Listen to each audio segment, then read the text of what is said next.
है दोस्तों है दोस्तों आज फिर हम देखेंगे प्रतिबिंब का बनना किसके द्वारा, किरण आरेख द्वारा प्रतिबिंब का बनना। इससे पहले हम एक प्रतिबिंब बना चुके हैं। वो कौन सा प्रतिबिंब था? जब वस्तु कहाँ पे रखी हो, अनंत पे रखी हो। वो वीडियो में है, आप जाके देख सकते हो। अब इसके बाद हम देखेंगे कि प्रतिबिंब बनता कैसे, कब। कह दिया है जब वस्तु अनंत व वक्रता केंद्र सी के बीच हो। ये कहेगा क्वेश्चन, क्या कहेगा? जब वस्तु अनंत व वक्रता केंद्र के बीच हो, या इसको दूसरे तरीके से भी कह सकता है। क्या कह सकता है दूसरा तरीका? जब वस्तु वक्रता केंद्र सी के परे हो। परे का मतलब सी के बाद हो। कहां पे हो? सी के बाद हो। तब उसका प्रतिबिंब कहां पे बनेगा, उसको बताने की कोशिश की जाएगी। देखो कैसे बनेगा इसका प्रतिबिंब, हम देखते हैं। हम इसके लिए हम क्या बनाएंगे? एक अवतल दर्पण बनाएंगे। क्यों? क्योंकि अवतल दर्पण द्वारा प्रतिबिंब बनाने जा रहे हो। तो एक अवतल दर्पण हम बना देते हैं। क्या बना देंगे? एक हम अवतल दर्पण बना देंगे। ये अवतल दर्पण हमने बना दिया। अवतल दर्पण बनाने के बाद हम क्या देखेंगे? यहाँ पे दर्पण का ध्रुव P होता है, यहाँ मुख्य फोकस आपका F होता है, ये वक्रता केंद्र C होता है। क्या होता है? वक्रता केंद्र आपका क्या होता है? C होता है। दर्पण को थोड़ा बड़ा बनाएंगे, है ना, क्योंकि C की आवश्यकता पड़ेगी। हो गया ना। अब वस्तु क्वेश्चन क्या कह रहे हैं? मान लेते हैं कि अनंत आपका यहाँ पे है। अनंत कहा था जब वस्तु अनंत व वक्रता केंद्र सी के बीच। मान लेते ये आपका अनंत हो गया और ये वक्रता केंद्र हो गया, तो इसके बीच में वस्तु को रखा जाए। इसके बीच में, ये आपका अनंत हो गया, ये वक्रता केंद्र, तो इसके बीच में वस्तु को रखा जाए। देखो, जब वस्तु वक्रता केंद्र व सी के बीच हो, यानी अनंत व वक्रता केंद्र के बीच, यानी इसके बीच में वस्तु को रखा जाए। या दूसरा क्या कह रहा है? जब वस्तु वक्रता केंद्र सी के पर, यानी सी है ना, सी के बाद। कहां पे हो? सी के बाद। परे कह दिया, यानी सी के बाद, ऐसे कह सकते हो। देखो, जब वस्तु वक्रता केंद्र सी के पर, ये सी है ना, तो सी के बाद यानी उसी तरफ। कहां? सी के बाद उस तरफ हो। तो यहां पे हम क्या कर देते हैं? एक वस्तु रख देते हैं। यानी ये सी है ना, तो सी के बाद हमने क्या कर दिया? यहाँ पे एक वस्तु का नाम दे, ये वस्तु हमने रख दिया। क्या रख दिया? एक वस्तु। और इस वस्तु का नाम दे देते हैं ए बी। क्या नाम दे दिए? A B. एक वस्तु हमने रख दिया। कहां पे रखा? सी के परे। क्वेश्चन कहा था जब वस्तु वक्रता केंद्र सी के परे हो। परे का मतलब सी के बाद हो, तो सी के बाद हमने क्या रख दिया? एक वस्तु रख दिया। या जब वस्तु अनंत व वक्रता केंद्र के, दोनों क्वेश्चन एक ही है, दोनों क्वेश्चन एक ही है। अनंत व वक्रता केंद्र, तो अनंत ये हो गया, वक्रता केंद्र इसके बीच में वस्तु को हमने रख दिया।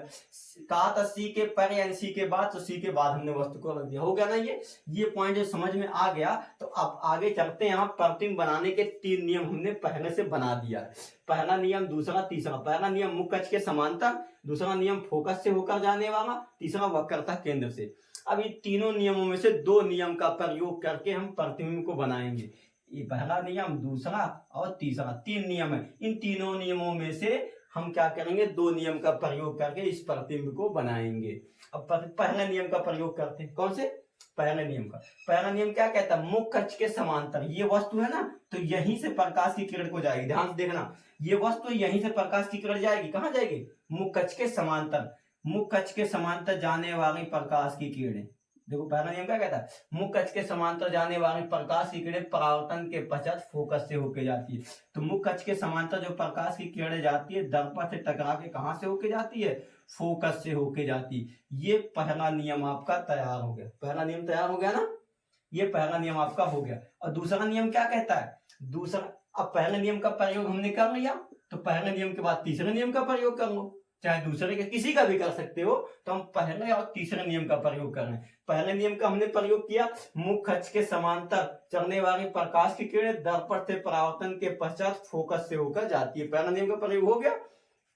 तीसरा नियम क्या कहता है? वक्रता केंद्र से होकर जाने वाली। मान लेते ये वक्रता केंद्र, यही वस्तु जहां होती है वहीं से प्रकाश की किरण जाती है। ये वस्तु यहीं से प्रकाश की किरण जाएगी। मान लेते वक्रता केंद्र से होकर जाने वाली प्रकाश की किरणें, और वक्रता केंद्र से होकर जो प्रकाश की किरणें जाती हैं उसी मार्ग में वापस लौट जाती हैं। तो वक्रता केंद्र से होकर जाने वाली प्रकाश की किरणें दर्पण से परावर्तन के पश्चात उसी मार्ग में वापस लौट आती हैं। लौट आई ना। अब हमने बताया था जहां दोनों नियमों का प्रयोग करते समय जहां दोनों किरणें एक दूसरे को काटती हैं, वहीं पे इसका प्रतिबिंब बनता है। अब देखो, ये यहां से आ रही थी, ये इधर से वापस जा रही थी, यहाँ पे दोनों काटा कि नहीं काटा? तो तो यहाँ पे इसका क्या बनेगा, प्रतिबिंब बनेगा। अब देखो वस्तु ऐसे ऊपर रखी हुई थी, मान लो ये था, ये ऐसे रखा हुआ था, तो इसका प्रतिबिंब क्या होगा, ऐसे घूम के नीचे बन जाएगा। कहाँ बन गया, नीचे।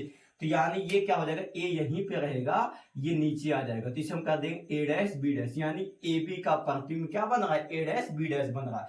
अब देखो ये वस्तु ऐसे रखी हुई थी, वो नीचे आ गई, तो ये प्रतिबिंब हो गया ना। यानी प्रतिबिंब कहाँ बना, सी व एफ के बीच। अब इसकी हिंदी को पुट कर देते हैं हम, इसकी हिंदी क्या कहती है।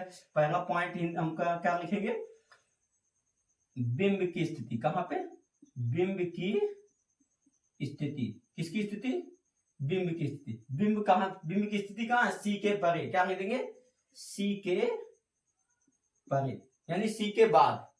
बिंब मतलब होता है वस्तु। वस्तु आपने कहां पे रखा था, सी के बाद रखा था ना। तो बिंब की स्थिति का मतलब, यानी बिंब कहां पे रखी है, तो बिंब कहां पे आपने रखा था, सी के परे। तो हमने लिख दिया सी के परे, यानी सी के बाद। ये पहला पॉइंट हो गया। दूसरा पॉइंट क्या होगा, प्रतिबिंब की स्थिति। किसकी, प्रतिबिंब की स्थिति, यानी प्रतिबिंब कहां बनेगा। जब आपने सी के बाद वस्तु रख दिया तो प्रतिबिंब कहां पे बना, प्रतिबिंब देखो कहां बना है, ये सी है, ये एफ है, सी व एफ के बीच। तो हम लिख देंगे सी व एफ के बीच, सी व एफ के बीच, यानी प्रतिबिंब कहां पे बना है, सी व एफ के बीच बना है। ये पॉइंट हो गया। फिर उसके बाद लिख दो प्रतिबिंब का आकार, यानी प्रतिबिंब का आकार कैसा। अब देखो यहाँ पे इतना बड़ा प्रतिबिंब वस्तु थी, वस्तु आपने क्या लिया था, यहां से यहां तक इतनी बड़ी लिया था। अब इसका प्रतिबिंब देखो छोटा बना कि नहीं बना, यानी वस्तु से छोटा। देख सकते हो आप चित्र में, देखो ये यहाँ इतना बड़ा प्रतिबिंब बन रहा है और यहाँ पे क्या छोटा सा बन रहा है, यानी वस्तु इतनी बड़ी आपने लिया था और प्रतिबिंब कितना बना, छोटा बना। तो लिख देंगे वस्तु से छोटा। क्या, वस्तु से छोटा, किससे, वस्तु से छोटा, यानी प्रतिबिंब जो बना रहा है वो किससे बना रहा है, वस्तु से छोटा बना रहा है। ये 3 पॉइंट हो गए। अभी लास्ट पॉइंट बचा हुआ है, प्रतिबिंब की प्रकृति।